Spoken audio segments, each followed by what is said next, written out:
Paz do Senhor a todos. E nós vamos hoje para mais um dia de leitura da Palavra de Deus, mais um dia de leitura da Bíblia Sagrada, nosso manual de sobrevivência neste mundo horrível. O mundo é bom, mas o homem transformou cada coisa, nem é bom falar. Então nós vamos ler hoje, continuando o livro de Deuteronômio, capítulo 17 e 18.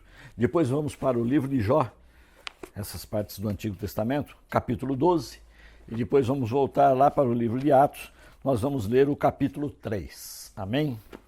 Vamos orar. Senhor Deus, nosso Pai, te agradecemos mais uma vez por esse dia, por essa oportunidade de estarmos lendo a Tua Palavra. Fala aos nossos corações, ao Senhor, dirige a nossa vida, traga-nos ao Senhor para junto de Ti, para que possamos estar mais fortalecidos na Tua fé, na Tua Palavra, no Teu conhecimento, Pai. Guarda-nos e proteja-nos, eu te peço, no nome santo e poderoso de Jesus. Amém. Vamos lá, então, continuando a leitura de Deuteronômio, no capítulo 17 e o 18. Capítulo 17. Não sacrifiquem para o Senhor, o seu Deus, um boi ou uma ovelha que tenha qualquer defeito ou imperfeição.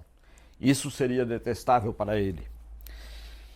Se um homem ou uma mulher que vive numa das cidades que o Senhor dá a vocês for encontrado fazendo o que o Senhor, o seu Deus, reprova, violando a sua aliança e desobedecendo ao meu mandamento, estiver adorando outros deuses, prostrando-se diante deles, ou diante do sol, ou diante da lua, ou diante das estrelas do céu, e vocês ficarem sabendo disso, investiguem o caso a fundo. Se for verdade e ficar comprovado que se fez tal abominação em Israel, levem um homem ou uma mulher que tiver praticado este pecado à porta da cidade e o apedrejem até morrer. Pelo depoimento de 2 ou 3 testemunhas, tal pessoa poderá ser morta, mas ninguém será morto pelo depoimento de uma única testemunha. As mãos das testemunhas serão as primeiras a proceder à sua execução, e depois as mãos de todo o povo. Eliminem o mal no meio de vocês. O julgamento dos casos difíceis. Se para os seus tribunais vierem casos difíceis demais para julgar, sejam crimes de sangue, litígios ou agressões, dirijam-se ao local escolhido pelo Senhor, o seu Deus, e procurem os sacerdotes levitas e o juiz que estiver exercendo o cargo na ocasião. Apresente-lhes o caso e eles darão a vocês o veredito. Procedam de acordo com a decisão que eles proclamarem no local que o Senhor, o seu Deus, escolher, e tratem de fazer tudo o que eles ordenarem. Procedam de acordo com a sentença e as orientações que eles derem a vocês. Não se desviem daquilo que eles determinarem para vocês, nem para a direita, nem para a esquerda. Mas quem agir com rebeldia contra o juiz ou contra o sacerdote que ali estiver de serviço do Senhor, terá que ser morto. Eliminem o mal do meio de Israel. Assim, todo o povo temerá e não ousará mais agir com rebeldia. Eliminar o mal. Os decretos do rei. Se quando entrarem na terra que o Senhor, o seu Deus, dá a vocês, tiverem tomado posse dela e nela estiverem se estabelecido, vocês disserem, queremos um rei que nos governe, como tem todas as nações vizinhas, tenham o cuidado de nomear o rei que o Senhor, o seu Deus, escolher. Ele deve vir de dentre os seus próprios irmãos israelitas. Não coloquem um estrangeiro como rei, alguém que não seja israelita. Este rei, porém, não deverá adquirir muitos cavalos, nem fazer o povo voltar para o Egito para conseguir mais cavalos, pois o Senhor disse a vocês, jamais voltem por este caminho. Ele não deverá tomar para si muitas mulheres, se o fizer, desviará o seu coração.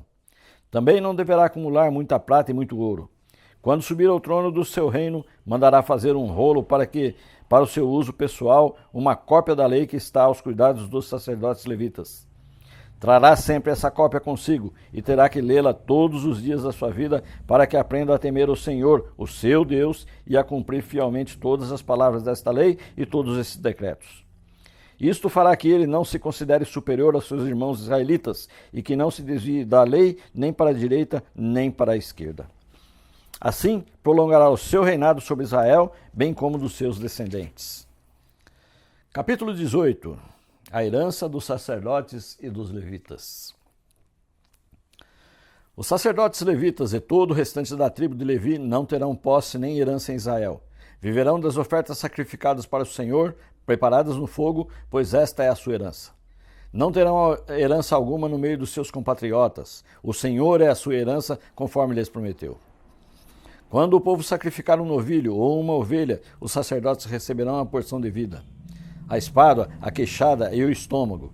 Vocês terão de dar-lhes as primícias do trigo, do vinho e do azeite e a primeira lã das tosquias das ovelhas, pois de todas as tribos o Senhor, o seu Deus, escolheu os levitas para os seus descendentes, para estarem na presença do Senhor e para ministrarem sempre em seu nome.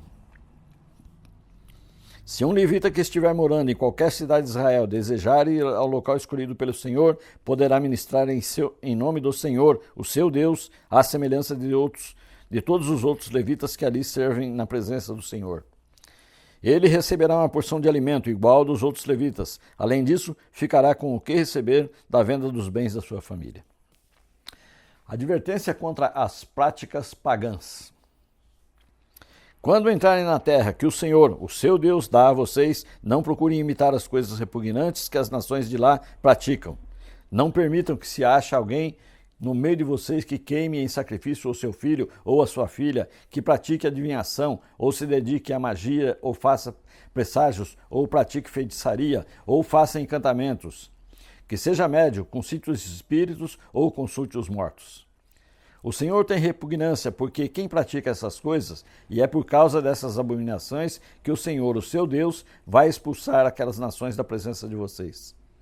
Permaneçam inculpáveis perante o Senhor, o seu Deus. O profeta do Senhor. As nações que vocês vão expulsar dão ouvidos aos que praticam magia e adivinhação. Mas a vocês, o Senhor, o seu Deus, não permitiu tais práticas. O Senhor, o seu Deus, levantará do meio de seus próprios irmãos um profeta como eu. Ouçam-no, pois foi isso que pediram ao Senhor, o seu Deus, em Horebe, no dia em que se reuniram, quando disseram: não queremos ouvir a voz do Senhor, do nosso Deus, nem ver o seu grande fogo, senão morreremos. O Senhor me disse: eles têm razão. Levantarei do meio dos seus irmãos um profeta como você, porei as minhas palavras na sua boca, e ele dirá a vocês tudo o que lhes ordenar. Se alguém não ouvir as minhas palavras, que o profeta falará em meu nome, eu mesmo lhe pedirei contas. Mas o profeta que ousar falar em meu nome alguma coisa que não lhe ordenei, ou que falar em meu nome dos outros deuses, terá que ser morto. Mas talvez vocês se perguntem: como saberemos se uma mensagem vem ou não do Senhor?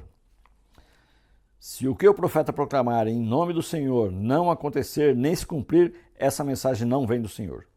Aquele profeta falou com presunção, não tenho medo dele. Amém. Ordens do Senhor para o povo de Israel e para nós, principalmente. Vamos agora ao livro de Jó, no capítulo 12. Agora a resposta de Jó. Então Jó respondeu: sem dúvida, vocês são o povo e a sabedoria morrerá com vocês. Mas eu tenho a mesma capacidade de pensar que vocês têm, não sou inferior a vocês. Quem não sabe dessas coisas? Tornei-me objeto de riso para os meus amigos, logo eu, que clamava a Deus, e ele me respondia, eu, íntegro e irrepreensível, um mero objeto de riso. Quem está bem despreza a desgraça, o destino daquelas cujos pés escorregam. As tendas dos saqueadores não sofrem perturbação, e aqueles que provocam a Deus estão seguros, aqueles que transportam o seu Deus em suas mãos. Pergunte, porém, aos animais, e eles o ensinarão, ou às aves do céu, e elas contarão a você. Fale com a terra, e ela o instruirá.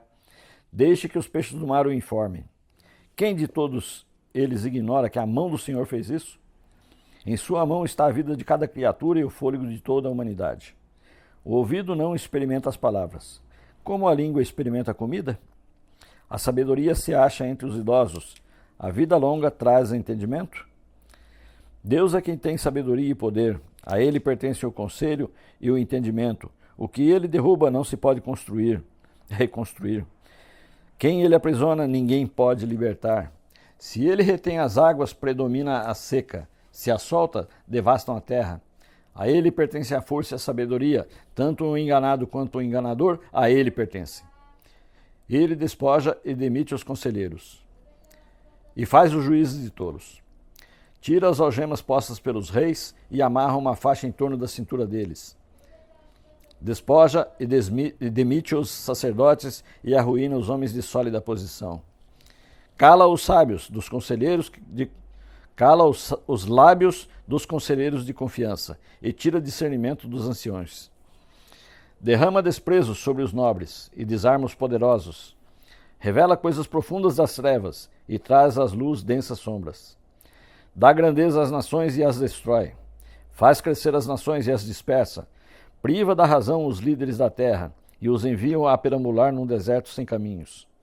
Andam tateando nas trevas, sem nenhuma luz. Ele os faz cambalear como bêbados. Amém.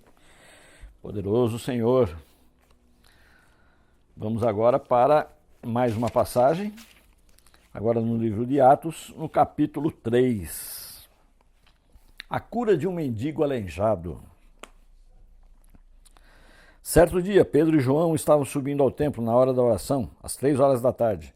Estavam sendo levados para a porta do templo chamada Formosa, um aleijado de nascença, que ali era colocado todos os dias para pedir esmolas aos que entravam no templo. Vendo que Pedro e João iam entrar no pátio do templo, pediu-lhes esmola. Pedro e João olharam bem para ele e, então, Pedro disse: "Olhe para nós." O homem olhou para eles com atenção, esperando receber alguma coisa. Disse Pedro: "Não tenho prata nem ouro, mas o que tenho, e isto lhe dou. Em nome de Jesus Cristo, o Nazareno, ande."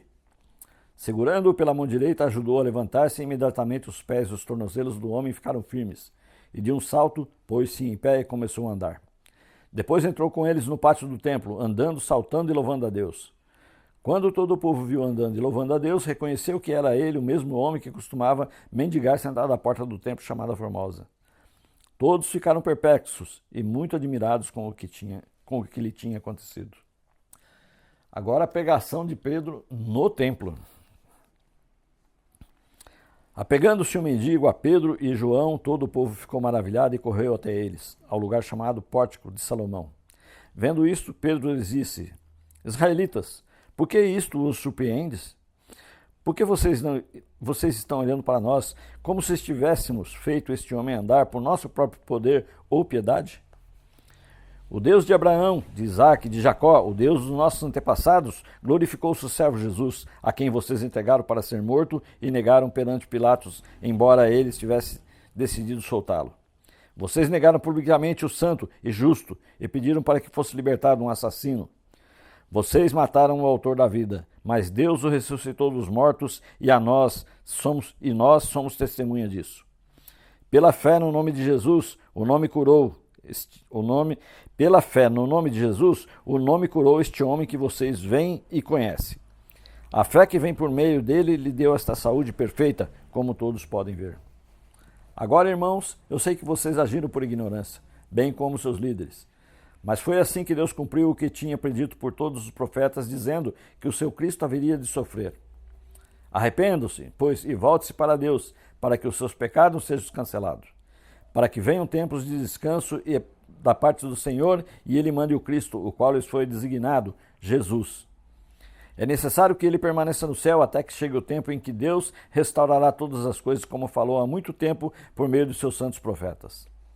Pois disse Moisés: O Senhor Deus levantará dentre seus irmãos um profeta como eu. Ouçam-no em tudo o que ele disser. Quem não ouvir esse profeta será eliminado do meio do seu povo. De fato, todos os profetas de Samuel em diante, um por um, falaram e predisseram esses dias, e vocês são herdeiros dos profetas da aliança que Deus fez com os seus antepassados. Ele disse a Abraão, por meio da sua descendência: todos os povos da terra serão abençoados. Tendo Deus ressuscitado o seu servo, enviou-o primeiramente a vocês para abençoá-los, convertendo cada um de vocês das suas maldades. Amém. E que Deus nos abençoe e nos livre e guarde de todo mal, em nome de Jesus. Amém.